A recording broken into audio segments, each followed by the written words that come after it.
Welcome to the Nifty Chicks. In this episode, we talk marketing in Web3 with Sarah Lent, the Chief Marketing Officer at VSA Partners. She shares her secret into climbing up the corporate ladder, her newest initiative working with Ripple, and a few tips for brands looking to break into the world of Web3. Let's do this. Welcome to the Nifty Chicks. Sarah Lent, the CMO at VSA Partners.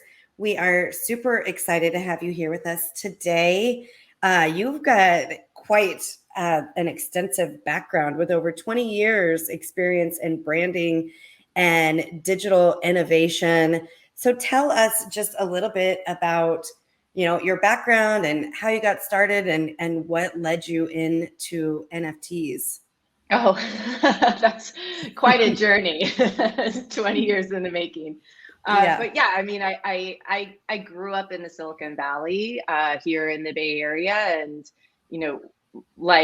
many people around this area was like heavily influenced in my adolescence and the early parts of my career by technology, how it was shaping businesses, how they operate, and how that would fundamentally change the way consumers behave and businesses behave and the way that they connect with them and the experiences that they can build. I've worked in the advertising industry my entire career. I think, like you said, I worked for Interbrand for about 8 years in brand strategy and design. I joined RGA, that was the leader in digital innovation and communications, and worked for Essence Media and digital media, for a few years. But ultimately, what my remit here is at VSA and, as the CMO is to join this exceptional organization that's been in business for 40 years, rooted in design thinking, rooted in brand building and powerful communications, and to help them think through the next iteration of building brand experiences, for the next 10 to 20 years. And a large part of that is about identifying the new emergent technologies that are going to reshape the way that businesses operate, reshape the way that consumers, behave, and the way that brands need to connect with them. And I promise I'm going to land this plane. So the reason why we're moving into NFTs today is because there's been a lot of talk about the next interface of the internet. Some people call it the metaverse, some people call it Web3. It is a shift in the technological infrastructure that will enable digital experiences to interact with us in a fundamentally different way. And NFTs are like the first little wading pool of exploration for what brands can do and build and utilize those technologies to connect with their customers. And so, we have, as a design agency, feel that, it is our responsibility to shepherd our clients into this new world and to help them find a really safe space to explore how to create interactive experiences within Web3, how to understand value exchange, how does crypto and blockchain work, and then ultimately, what is that long tail, kind of future marketing and brand building initiatives for them as we start to move into a different interface of connection. Wow. That's a lot. And one of the things that I want to kind of dig in before, we want to know a lot more about what VSA Partners is doing and what you're doing on kind of bringing into your expertise into a kind of a new realm here. But one of the things that really sparked my interest was your ability to climb up several ladders in your career. Just looking at your resume, your LinkedIn, it's really impressive how far you've gone. And I would love to hear kind of what that journey is like for you. And kind of for any of our listeners who are trying to do the same in their industries, what advice you have to just really keep pushing up that ladder. Well, first of all, thank you for saying that. It's just nice to hear. And, I have to be honest, I did not do that on my own. I was incredibly lucky to have different, more senior women in my life, see me at a junior level and invest in me, invest their time, their energy, their mentorship, help me navigate those different dynamics that you needed to do as a junior executive, but as a woman, making those moves up the ladder. And I just, I can't even explain to you these women that showed me the way. And it's been so valuable. And I try to do it as much as I possibly can for other women as well, because I could not have done anything that I've done without them. That's amazing. I think one of the things that I've shared with Minty Cell is like, I have found the women in the Web3 space to be very much like that. I find everyone to be very supportive of one another. And so it's nice to hear you share that happened in Web2 space, like in real life space. Because I have, for probably the first time in my life, felt that from Web3. Have you seen kind of what you're talking about happening in Web3, or do you think there's a lot more that we need to do in that area?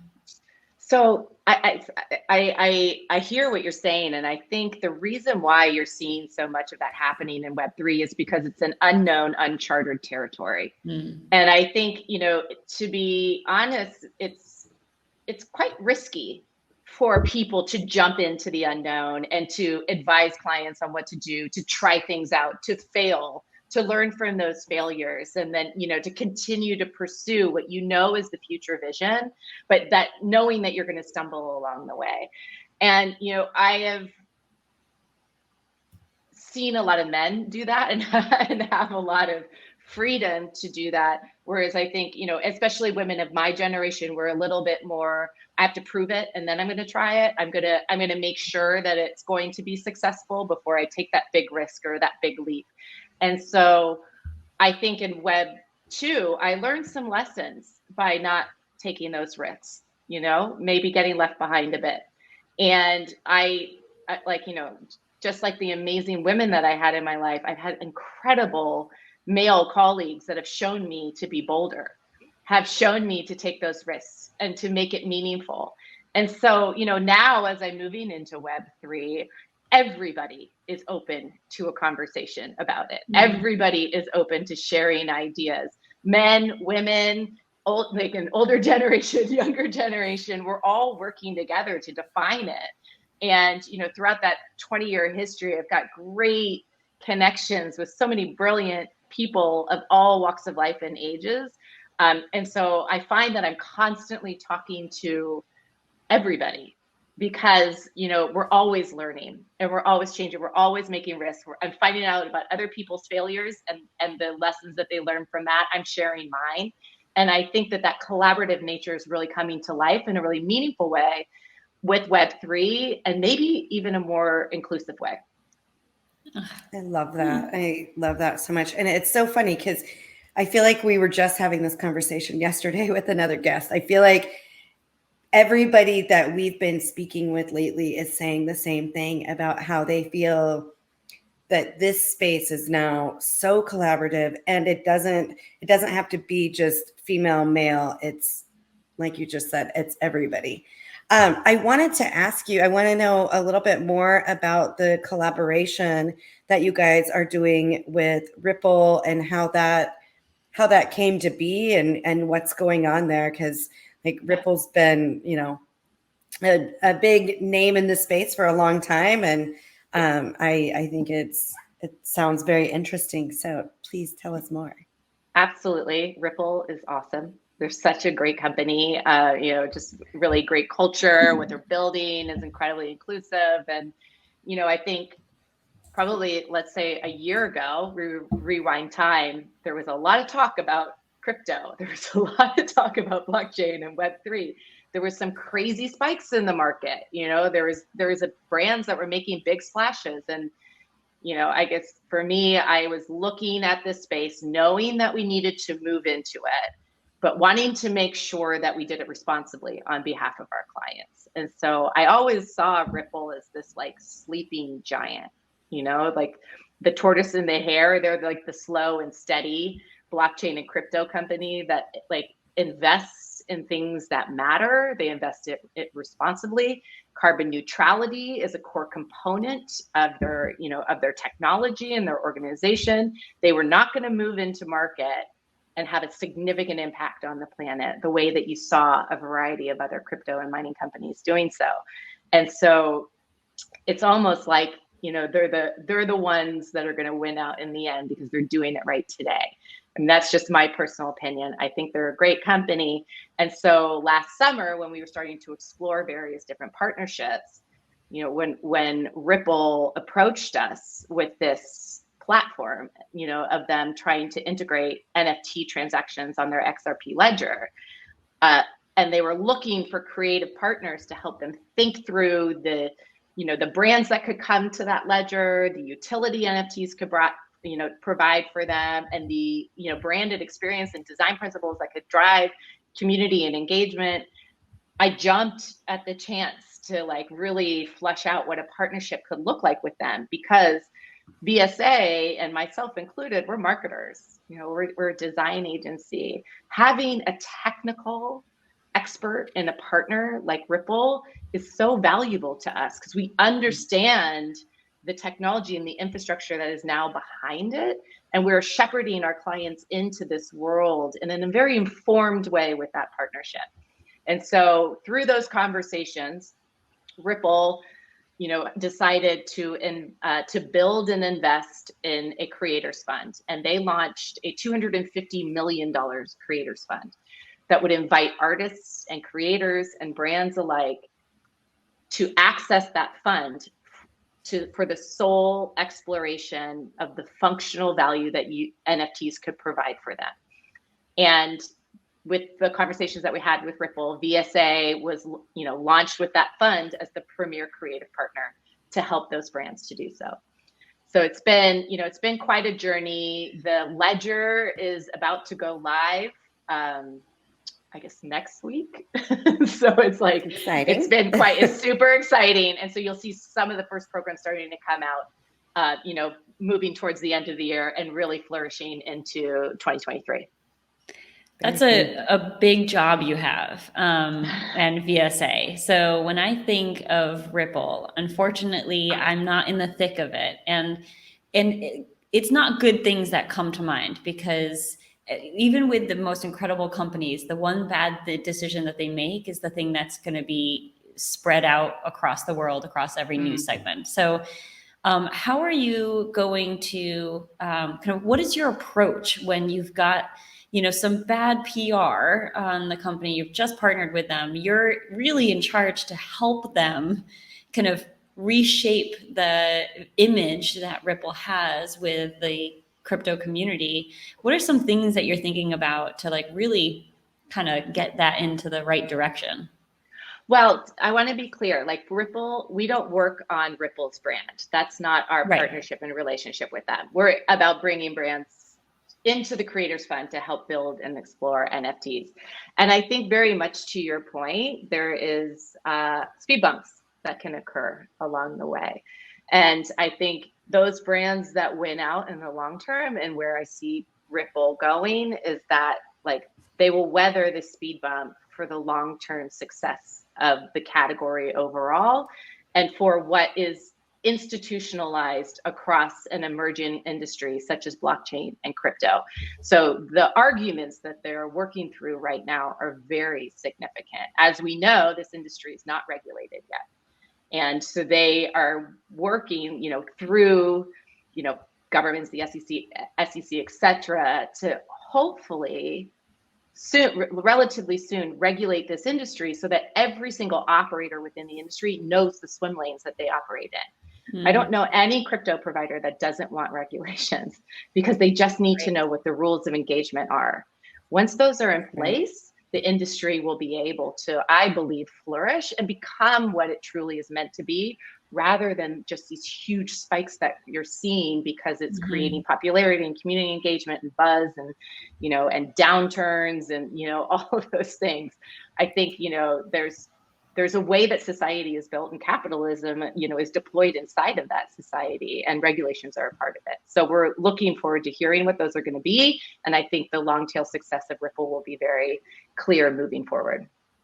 That's great. We've talked about that all the time, about like this market is really helping us shake out the companies that are here for the long term. And I think it's exciting because I think the companies that do last and that have great, aspirations like Ripple and the fund, I mean, are going to be companies that we trust and will have that level of trust that we just didn't have before this. So I'm excited to see how that shakes out. And I kind of want to shift a little bit to really diving a little bit further into your specific expertise in marketing on NFTs and the future of brand experience. Talk to us about kind of where you think that's going.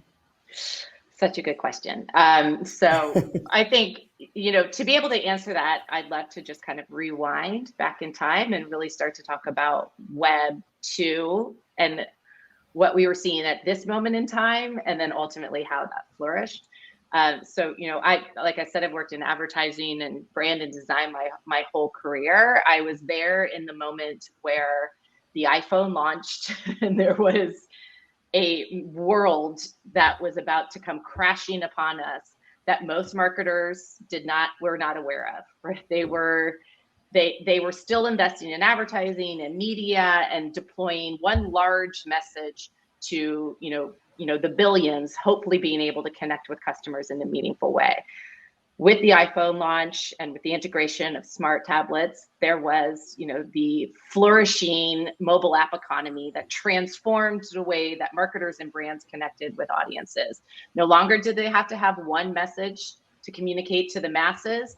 They could have a platform that had users come in on a daily basis. They could understand who that user was, the relationship that they had with the brand, and serve up personalized communications, content, products and services in a much more meaningful way to drive revenue growth. So the only reason why I bring it back to that is because I see this as a similar moment. There is a convergence happening that we should all be aware of. We don't know the exact future of what it's going to be, but what we do know is there is an infrastructure convergence that's occurring. 5G, spatial anchors, and wearables are going to be our new norm. There is a convergence of emergent technologies such as blockchain and crypto that enables decentralization of experiences and the decentralization of databases with Web3. So ultimately, if you think about what the new interface is going to be, let's say 10 years from now, there is a world where the future of retail is not having a store in every major city around the world, but having a personalized, for me, let's say a personalized Apple store in my office, hopefully one day to be designed since I just moved in about a week ago, where it would serve up personalized products and services to me in a digital simulation within this physical environment. And I look at some of the businesses that are building the foundation of that. There are some businesses that are building a very disconnected dystopian society where you're only wearing goggles and your whole life is in virtual reality. But then I look to the leaders of this category. I look to businesses like Niantic that are 100% focused on integrating digital experiences that heighten your physical environment and create better human connections. And so I guess my point is that I believe, me as a marketer and one that has advised brands my entire career, I would like to advise them towards a more human-centered Web3 experience where you are building digital experiences that interact seamlessly with the physical world, and you are understanding the infrastructure to ensure that you are shepherding not just the way that you connect with your customers there, but the industry overall. Because, not to completely pivot, but I believe that there is a real power in corporations and having a say in where our world and society goes. And there's a responsibility of those corporations to ensure the health and longevity of humanity overall. And so if we can shift enough brands and enough investment within a better, more human-centered experience and space, the better off we're going to be overall. Did I answer your question? You absolutely did, and Wow. and I'm sorry, I don't want to bombard you with too many questions because I know Minty Cell has a whole bunch of questions too. But I wanted You've actually been taking some of mine, so I'm so sorry. I'm probably going to take another one because my brain is going like 100 miles per hour, and you're the marketing expert, Minty Cell. So I'm sorry, but I just do have one more question before Minty Cell jumps in. So I heard the kind of shift, because this is all new to me. I have no marketing experience. I heard the shift of like one message, don't really care who the customer is because it's going to everyone and everywhere. Then I heard the Web 2 space of kind of understanding on, I think, an algorithmic level, who the customer is and, you know, exactly details about them, what they want to see, and then targeting kind of marketing messages to that. And then I'm seeing I'm hearing the Web3 space. And my concern that I think a lot of people might have right now is that the Web2 space that you just mentioned is a little invasive, because now we're starting to get that like our personal information and our personal interests are being shared with companies, and then they're able to target. And it's starting to get a little creepy and a little weird to someone who doesn't understand it. And like, wow, I literally just had a thought about buying an umbrella, and now I have ads about umbrellas everywhere, and I don't even know how they got there. Like things I'm like that. this isn't new. This has been No, I happening for a know, while. but it's weird. And then I wonder if how you take that into the Web3 space, when Web3, part of the concept of it is that it is kind of a little bit more anonymous, right? You can be anyone you want to be in Web3. So how do you get to know the customer when you might be talking to an avatar or an I am bored Becky? You never know that is not her actual name's not Becky. Like, how do you do that? So it's a good question. By the way, I agree with like the Web 2 proliferation of programmatic media becoming a very unfortunate experience for most customers, right? And especially within the walled gardens. You just, you're in Facebook, and all of your data is being distributed to so many different brands, and you just like, for me, I had to shut it down. It was like, I can't operate in this. But when I think a lot of people feel that way too. Yeah, absolutely. Mm-hmm. But when I look at the applications that provide significant value for me, I look at the stuff that, that Nike's built. The Nike Plus, Nike Run Club application is a perfect example of a brand investing in a mobile app economy and Web2 technology and building a useful human-centered experience for their customers. I think they famously said they used to spend, millions sending one message to the billions. And they now have a platform that has 60 million members that come into the platform on average 3 times a week.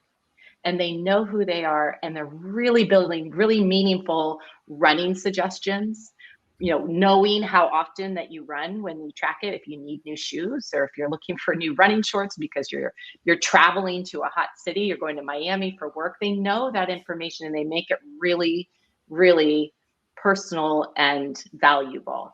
That's the most important thing, is value. Now, moving into Web3, I think, ultimately you are going to have an identity within that space. You can rename it, but it will be an identity that's tied to an end user. I think the interesting thing about Web3 and where it might, you might find collaborations that happen with various different enterprise businesses is the interoperability of what is currently like siloed media portals. We can't like go from, Zoom into Facebook into, Apple TV, like, that movement has to be shut down, open up a new application, shut down. Web3 is going to allow that interoperability. You're going to be able to move into different spaces. So for an example, the 3 of us could be sitting on this StreamYard call, and we would be having a podcast conversation. We would be talking about, I don't know, the latest launch of Stranger Things, which is just, I think, spectacular content. So and good. Let's say you guys all agree. I do. And we do. We do. You do. So what will happen is we will be able to move from this platform into Netflix, and we will be able to interact with Stranger Things content together, the characters, like the experiences that we will build there. But what will Netflix and StreamYard know about us from there? And how would they be able to collaborate to build more relevant experiences for us as we move into different platforms? I think that's the real opportunity for advertisers there, is more around like co-collaboration and understanding of user experiences across platforms, and how to build better interactive experiences. Then right now it's like, God, I gotta get out of Facebook. Oh, I just need to go to my Nike app because it actually knows me. I think there might be a more seamless experience for the individual in Web3. Yeah, I'm hearing it be less invasive and scary and more actually helpful. That might be nice. I hope so. 100%. So I loved your article on the NFTs and diving in. And so I'm curious, I mean, obviously we know, certain corporations, companies have been left in the dust. And you mentioned it in that article about, like Netflix versus Blockbuster. So I guess kind of crystal ball question, but who do you see currently that is doing the right things, like you said, starting to build that foundation now to move into the future of NFTs? And I mean, I don't know if you have any ideas of companies that will likely fall behind and either be playing catch up. I'm just curious, like, who are we going to see come out like swinging? Because I just feel like companies they're slower to get into this, but it's happening, like Nike. Yeah. No, I know. I mean, I think it's such a good question. And, Nike is always kind of such a great front runner when it comes to incorporating emerging technologies in their brand building experiences.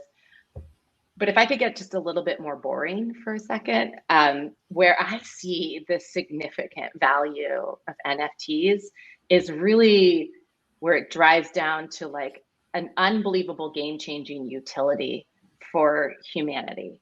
Now, let's just talk about healthcare. It is a highly complex, highly expensive,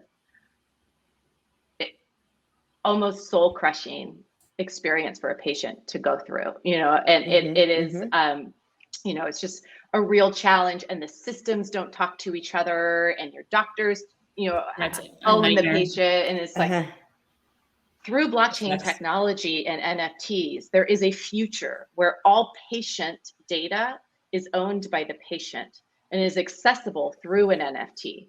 And me as the patient, I can get control back of my health, and I can distribute the data around me personally to the healthcare providers that need it. And I can do it seamlessly. For me, that's the win. That is like the accessibility and the change that is ultimately going to make a significant amount of difference. The metaverse experiences that like Ducati are building is super cool. Like, that's great brand building and marketing initiatives, but the fundamental business change that's going to transform an industry, I think, is going to get kind of on the boring side. I agree with you. I think I love that example of healthcare. I know. So Jen FT and I both live in Puerto Rico, and it's as frustrating as it is here, it's even more frustrating there. And I've heard from friends that have had surgeries and that sort of thing that in a sense, you actually do own your data in Puerto Rico, because you have to physically go pick up your test and take it to wherever you have to take it to. But there's some other, I just want to ask you this, because so one of the funny things, we talked about this probably a couple weeks ago on the news, and like one of the players that's coming into this is like McDonald's. And I'm just thinking, like, I don't really want to definitely don't want to be eating McDonald's in the metaverse. I mean, if I'm going to be eating anything in the metaverse, I'm going to like opt for sushi or, a nice steak. So I'm curious, what are your thoughts on that as far as like the, brands coming into it that are not necessarily perceived as like, I don't know, higher quality or. Yes. It's a tough one. I appreciate the question. So I think the reason why McDonald's would move into that experience is because they want to create some sort of value exchange to get people back into their restaurants. Right. And so, whether you interact with a McDonald's metaverse experience and you opt into an NFT experience, that NFT can get you and your friends 5 free Happy Meals. I'm making this up. And so, that value exchange is just about creating awareness and consideration and driving purchase decisions. So that's why those brands are getting into it. I think there's a real value in that. Like you could, reignite a nascent brand, within the metaverse and make it beloved, and it can drive performance and drive product distribution for those companies. It's super valuable. I think this is the time to explore what those could be. But I think there's also like an unbelievable utility that's going to be operational within the next few years that I think will ultimately just change the way we as consumers expect businesses to show up and the value that they're going to provide us with this new technology. I think the ownership is going to come back to us, and it's going to be quite empowering. I love that.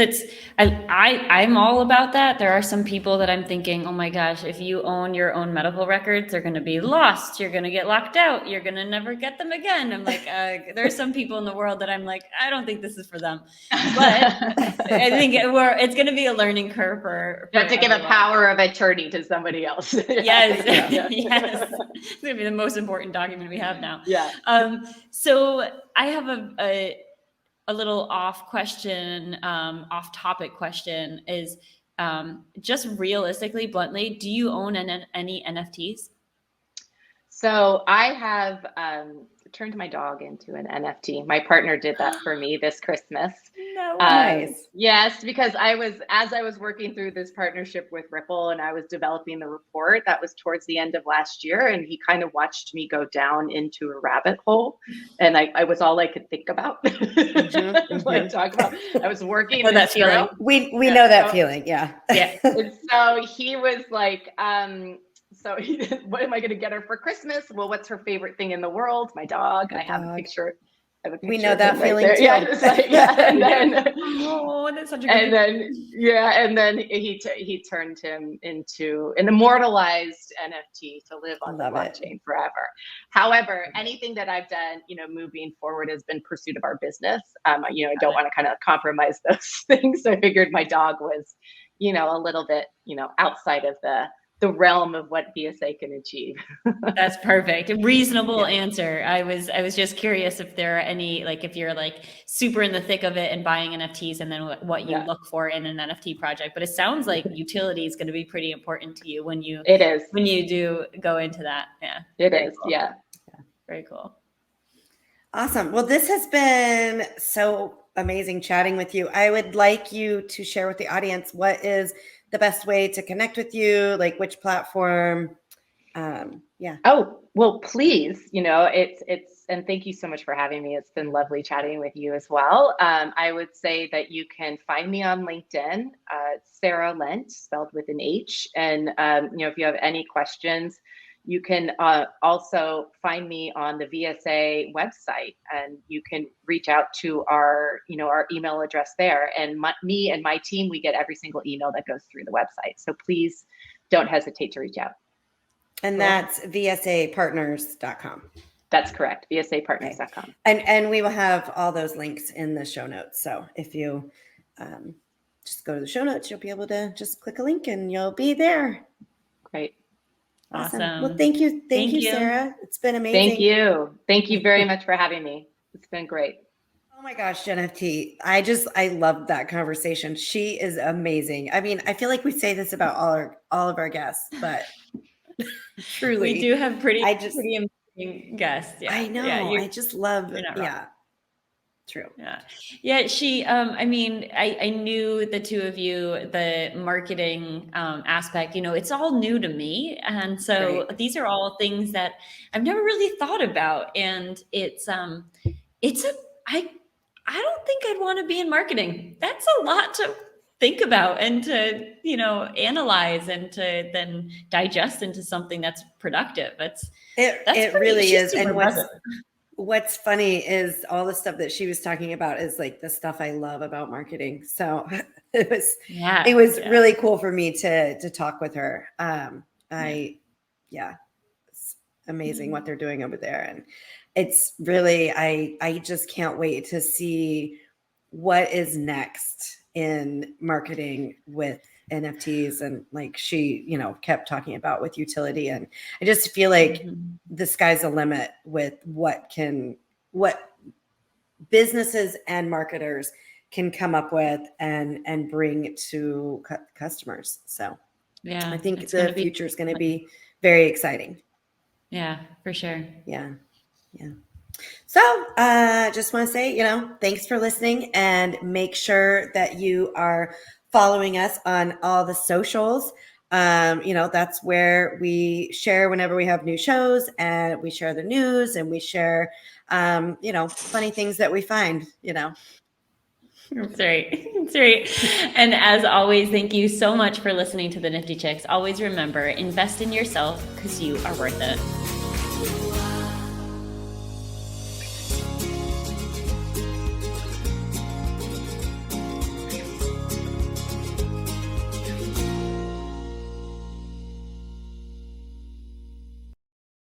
Please listen carefully to the following disclaimer.